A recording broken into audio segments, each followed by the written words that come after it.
전자닉스의 기세가 그야말로 무섭습니다. 젠슨항 CEO가 이번 실적에서 투자는 곧 매출로 연결이 될 것이다라고 언급한 부분이 빅테크 기업들의 설비 투자에 대한 우려감을 해소시키면서 오늘 시장 상승에 한 몫을 했고요. 그 외에도 자동차, 로봇, 제약, 바이오주들도 오늘 큰 역할을 했습니다. 시장의 쏠림 현상 여전히 심하긴 하지만 또 다른 기회가 열려 있다면 내일 어떤 부분을 봐야 할지 이분과 알아보겠습니다. 매일경제TV 김민성 주머니 매니저와 함께합니다.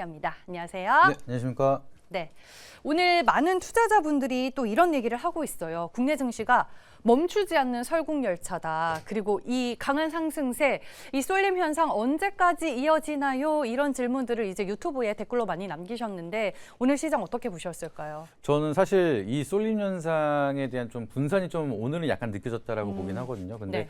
오전장 보시면 아시겠지만 엔비디아 호실 실적에 대한 서프라이즈를 보여주면서 당연히 이제 반도체 쪽에 대한 수급이 쏠리고 코스닥은 좀 이제 하락이 나타나기 시작을 했었습니다. 근데 오후장이 들어서기 시작을 하면서 조금씩 수급이 들어오기 시작을 하더니 스테이블 코인이라든지 로봇이라든지 그리고 후속으로는 바이오까지 수급이 들어오기 시작을 하면서 높이 맞추기가 들어가는 구간이긴 하거든요. 그래서 오후장 들어가서 이제 삼성전자가 더 많이 올라가면서 이제 다시 한번 역전을 하긴 했는데 중간에는 코스닥이 상승률을 또 높여주는 그런 모습까지 보여주다 보니까 이제는 힘에 대한 균형이 약간은 좀 분산이 되고 있다라 좀 보고 있습니다. 근데 아까도 앞전에 말씀을 드렸던 것처럼 하락한 종목이 굉장히 많긴 합니다. 그래서 여전히 시가총액 상위 종목의 코스닥이든 코스피든 쏠림 현상이 만들어지고 있긴 하지만 여기에 대한 힘의 균형이 약간 분산이 되고 있다는 거는 성장주에 대한 기회도 다시 한번 만들어지고 있다 보니까 이 구간을 우리가 잘 활용하는 게 중요하다고 말씀드려보도록 하겠습니다. 네, 시장은 계속해서 신고가지만 하락하는 종목 수가 더 많다. 누군가는 소외감을 또 느낄 수 있는 시장인데 그런 분들이 없게끔 우리는 오늘 또 다른 기회를 찾아보도록 할 거고요. 종목 리뷰 먼저 하겠습니다. 에코프로 머티 리뷰하신다고. 네, 많이 올라간 건 아니지만 이제 네. 계속해서 순환 사이클로 계속 많은 반등이 나오고 있는 종목들이 늘어나고 있습니다. 근데 차트를 한번 보여주시게 되면은 에코프로머티 같은 경우는 제가 말씀드리고 나서 서서히 우상향 흐름이 지속적으로 나오고 있는 모습입니다. 근데 여기서 우리가 중요하게 봐야 되는 거는 리튬에 대한 가격이 계속해서 선물 가격이 계속 상승을 하고 있는 상황이 만들어지고 있습니다. 그렇게 된다라고 하면은 리튬에 대한 가격과 연동되는 양극재에 대한 모멘텀 기대감이 커질 수가 있고 그렇다라고 하면은 양극재를 만드는 뼈대를 만드는 에코프로머티 같은 경우에도 상승에 대한 모멘텀이 다시 한번 이어질 수가 있다 보니까 지금은 로봇에 대한 사이클도 왔고 스테이블 코인에 대한 사이클도 왔고 그렇다라고 하면 2차 전지에 대한 사이클도 올 수가 있다라는 점 한 번 더 지켜보시면 좋을 것 같고요. 에코프로 머티는 지금 오늘 음봉이 나왔다고 해서 정리하는 게 아니라 여전히 상승에 대한 룸의 시작점이 만들어지고 있다라고 보시면 좋을 것 같습니다. 네, 여기서 잠깐 짚고 넘어가면 12월 15일에 소개해 주셨던 삼천당제약 하차하지 않으신 분들은 현재 수익률이 228%에 도달하셨을 것 같습니다. 자, 내일은 시장을 또 어떤 포인트로 봐야 할지 키워드 공개를 해볼게요. 서서히 이제 코스닥에 대한 좀 기대감이 만들어지고 있다 보니까 정부에서 좀 얘기를 했던 모멘텀은 이걸 통해서 코스닥을 3천을 만들겠다라고 했기 때문에 다시 한번 모멘텀이 부각될 가능성이 높습니다. 그래서 오늘의 키워드는 디지털 자산이라는 키워드로 한번 체크 드려보도록 하겠습니다. 네, 오늘 이쪽에서 좀 일부 움직임이 나와줬는데 첫 번째 해당하는 테마는 무엇일까요? 당연히 디지털 자산 하면은 스테이블 코인을 빼놓을 수가 없기 때문에 첫 번째로는 스테이블 코인 한번 말씀드려보도록 하겠습니다. 오늘 이제 서클이 한 몫을 하지 않았나 싶습니다. 생각보다 실적이 잘 나왔던데 이슈부터 먼저 체크해 볼게요. 네, 이슈를 보시게 되면 방금 말씀 주셨던 것처럼 서클에 대한 실적이 굉장히 서프라이즈를 보여주기 시작을 하면서 관련된 기업들, 연관된 산업들에 대한 기대감이 또 한번 커지고 있는 구간이라고 보시면 좋을 것 같습니다. 계속해서 비트코인에 대한 시장이 약간 침체기가 만들어지기 시작을 하면서 위축되는 모습도 많이 보여지긴 했었는데 이번 서클에 대한 실적을 통해서 스테이블 코인 관련주들이 좀 강한 시세가 분출이 되고 있는 모멘텀이 형성이 되고 있다는 점 참고해 보시면 좋을 것 같고요.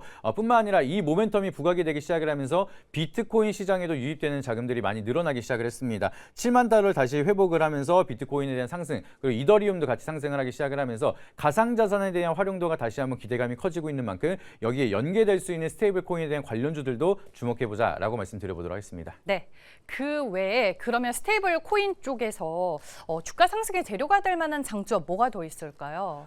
결과적으로는 지금 국내 스테이블 코인 관련주들에 대한 가장 커다란 모멘텀은 정부에 대한 입김이 어떻게 잘 들어오느냐 이게 제일 중요한 것 같습니다. 그래서 제도권의 편입이 어떻게 되느냐 그리고 어떠한 산업이 수혜를 받느냐에 따라서 좀 주도되는 섹터들이 좀 더 많이 형성이 될 수 있을 거라 좀 바라보고 있기 때문에 정부에 대한 제도권의 형성이 어떻게 되는지 거기에 대한 기대감이 여전히 많이 남아있다는 점이 커다란 장점이고 계속해서 여기에 대한 정책 드라이브가 만들어지고 있다는 것도 중요한 장점이라고 보시면 좋을 것 같습니다. 그리고 뿐만 아니라 지금 테더 같은 경우에는 전 세계적인 기준이 되고 있는 스테이블 코인이 만들어지고 있는데 그만큼 전 세계적으로 스테이블 코인에 대한 수요는 이미 입증이 되고 있는 상황입니다. 그렇기 때문에 여기서 원화 기반 스테이블 코인이 만들어진다라고 하면은 글로벌 상용화가 속도화가 좀 더 빠르게 이어질 수가 있다 보니까 잘 만들어진다라고 하면은 성장에 대한 잠재력이 굉장히 크다는 점도 커다란 장점이라고 보시면 좋을 것 같습니다. 말씀해 주셨다시피 정부 정책이 상당히 중요한 테마 중에 하나인데 이 정부 정책이라는 모멘텀이 호재가 될 수도 있고 또 리스크가 될 수도 있을 것 같아요. 단점으로 한번 풀어볼까요? 맞습니다. 사실상 이제 수혜에 대한 모멘텀을 찾는다 하더라도 실질적으로 이 사업이 진행이 돼봐야 누가 수혜를 받는지도 알 수가 있는 상황이기 때문에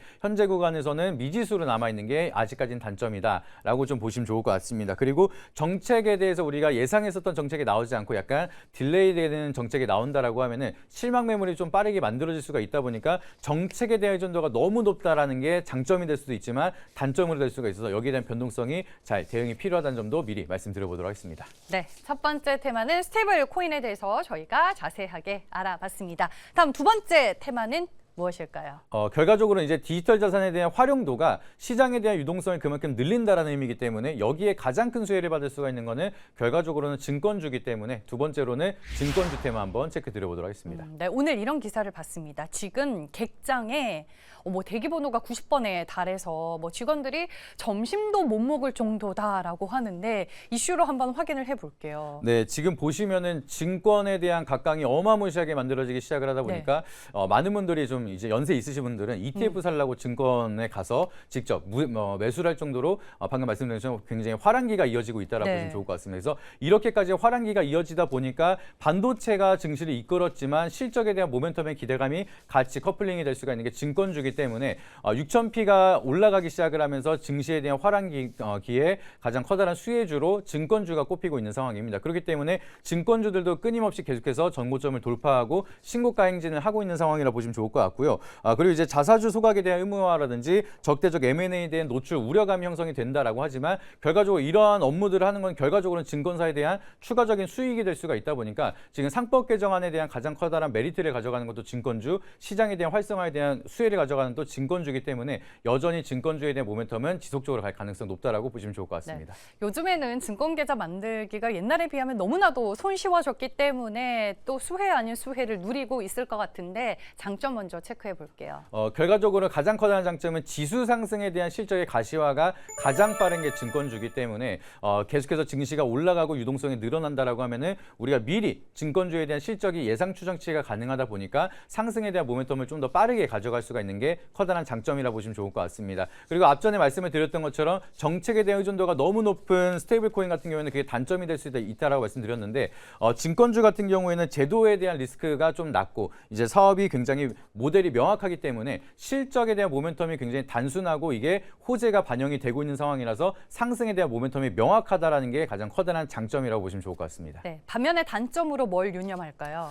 단점이라고 보시면은 거래 대금이 눈에 보이게 줄어들기 시작을 한다라고 하면은 이제 실적 발표 전에 먼저 세론이 만들어질 수가 있습니다. 그렇기 때문에 전체적인 유동성 자금에 대한 방향성을 지속적으로 체크하는 게 굉장히 중요하고 실적이 빠르게 예측이 될 수가 있다는 게 또 하나의 단점이 될 수가 있다 보니까 여기에 대한 변동성을 우리가 잘 체크해야 된다는 점 미리 말씀드려보도록 하겠고요. 그리고 이제 시장에 대한 과열 이후에는 피크아웃에 대한 리스크가 만들어진다라고 하면 좀 하락폭이 좀 깊게 만들어질 수가 있습니다. 그렇기 때문에 차익 매물이 출회가 되기 전에 안전하게 리스크를 미리미리 관리하시는 것도 중요하다는 점 말씀드려보도록 하겠습니다. 네, 오늘 두 테마의 얘기를 다 들어보니까 오랜 기간 쉬었던 스테이블 코인이냐 아니면 신고가 영역에 있는 증권 테마냐 바로 이 두 테마의 대결이 될 것 같은데 내일 어떤 쪽으로 공략해 볼까요? 사실 좀 빠른 수익을 본다라고 하면 저는 증권주가 좀 빠를 것 같긴 한데 계속 올라가고 있다 보니까 근데 그럼에도 저는 좀 부담스럽지 않게 바닥에서 기회비용을 좀 살릴 수 있는 스테이블 코인을 오늘 선택을 한번 해보도록 하겠습니다. 네,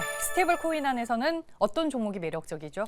스테이블 코인 하면 좀 많은 분들이 아시긴 할 겁니다. 제가 그전에는 항상 가장 좋게 본다라고 했던 건 헥토 파이낸셜이었는데 이거는 워낙 많이 올라갔다 보니까 여기에 후속주로 볼 수 있는 쿠콘이라는 종목 한번 체크 드려보도록 하겠습니다. 네, 헥토 파이낸셜도 이미 포트에서는 수익률 3위를 기록하고 있는데 후발주로 쿠콘 재공략하자라고 말씀을 해주셨습니다. 투자 포인트 먼저 들어볼게요. 쿠콘 같은 경우에는 이제 전국에 200만 개에 대한 OCR이나 QR 결제 가맹점이 보유를 하고 있기 때문에 제가 항상 스테이블 코인에 대해서 모멘텀의 부각을 말씀을 드릴 때마다 누가 스테이블 코인을 상장하느냐보다는 상장하고 나서에 대한 상용화의 수혜를 받을 수 있는 기업들을 주목하자라 말씀드리는데 헥토 파이낸셜에 대한 후속도 마찬가지로 쿠콘에 대한 상용화 모멘텀을 같이 가져갈 수가 있는 그런 기업이기 때문에 충분히 상승에 대한 메리트가 있는 기업이다라고 보시면 좋을 것 같고요. 이제 스테이블 코인에 대한 실시간 결제라든지 정산 시스템이 만들어진다라고 하면은 쿠콘에 대한 결제망을 좀 사용할 가능성이 굉장히 높다라고 보시면 좋을 것 같습니다. 그렇기 때문에 은행권에서 스테이블 코인을 발행을 하거나 아니면 핀테크 기업에서 발행을 하거나 누가 한다 하더라도 결과적으로 이거를 사용하기 위해서는 쿠콘 같은 경우에는 그 누구에도 수혜를 받을 수가 있는 기업이기 때문에 스테이블 코인 중에서도 좀 안정감 있게 투자 포인트를 살려갈 수 있는 그런 기업이다라고 보시면 좋을 것 같고요. 이제 생태계 시장 자체가 성장을 하는 거기 때문에 단발적인 모멘텀이 아니라 장기적인 모멘텀까지 끌고 갈 수가 있다는 게 중요한 포인트니까 그 부분 참고해 보시길 바라도록 하겠습니다. 주가 보니까 좀 오랜 기간 쉬었던 것 같아요. 가격 전략 어떻게 보세요? 맞습니다. 지금 오랜 기간 쉬었다가 단기적인 반등이 나오고 오늘은 윗꼬리 길게 남기긴 했는데 저는 이 윗꼬리가 남았기 때문에 앞전에 있었던 매물대를 소화하고 다시 출발할 수 있는 구간이 형성이 됐다라고 좀 보고 있습니다. 그렇기 때문에 현재 구간 넥스트 트레이드로 저는 지금 바로 진입이 가능하다 말씀드려보도록 하겠고요. 여기서 반등이 나온다라고 하면 저는 1차 목표가는 박스권 상단 구간인 44,000원까지 일단 보자라고 말씀드리고 손절가 라인은 추세 이탈하는 31,000원으로 좀 타이트하게 잡아드리도록 할 테니까 가격 전략 참고해 보시길 바라도록 하겠습니다. 네, 쌓여있던 매물을 소화하고 상승으로 돌아가는 국면이다라고 기술적으로 분석을 또 해주셨습니다. 마지막으로 네이버 밴드 찾아가는 방법 알려주시죠. 네, 지금 포트 1위 수익률을 기록을 하고 있는 삼천당작에 대해서 최근 들어서 이제 화요일 날 영상을 찍어서 올려드렸다 말씀드렸는데 오늘은 이제 촬영을 해야 되긴 하지만 네이버 밴드 김민성 검색하신 다음에 들어오시게 되면은 이제 본격적으로 시작하는 바이오 사이클 그리고 코스닥에 대한 사이클에 대해서 어떤 포인트를 중점적으로 봐야 되는지 그리고 액티브 ETF에 대한 모멘텀 우리가 어떻게 해석을 해야 되는지까지 자세하게 말씀드리도록 할 테니까 궁금하신 분들은 네이버 밴드 꼭 입장하신 다음에 이따 저녁에 올라오는 영상 꼭 확인해 보시길 바라도록 하겠습니다. 네. 액티브 ETF의 출범이 코스닥에 얼마나 긍정적인 효과를 줄 수 있는지 네이버 밴드를 통해서 여러분들 얘기 들어보시길 바라겠습니다. 대결 내일의 테마였고요. 매일경제TV 김민성 주머니 매니저와 함께했습니다. 고맙습니다.